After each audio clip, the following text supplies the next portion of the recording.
kemi dëshmi nga autorët antik që për shembull në Apolloni ka ardhur për studiuar perandori i parë romak Octavian Augusti, nipi i adoptuar i Cezarit. Sepse Cezari gjatë luftës civile kundër Pompeut qëndroi në Apolloni dhe Apollonia ishte pro Cezarit, pra e ndiqni politikën. Pavarësisht se Pompeu ishte një figurë shumë e nderuar në Rom, i fuqishëm e ta, prap Apolloniatët mbajtën qendrim për nuk mbajtën qendrim për Pompeut. Dhe e pa qytetin ai, jo vetëm nga ana ekonomike, po edhe nga ana politike, po edhe nga ana arsimore. Dhe e dërgoi Octavianin që të studionte në Apolloni.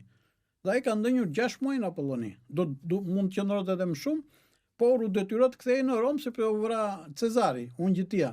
Pra, Cezari mund ta dërgonte nipin e tij në Athinë, në qytete tjera, në Spartë, në Aleksandri, ku të donte ai mund ta çonte sepse i kishte mundësitë. Ai zgjodhi Apollonin.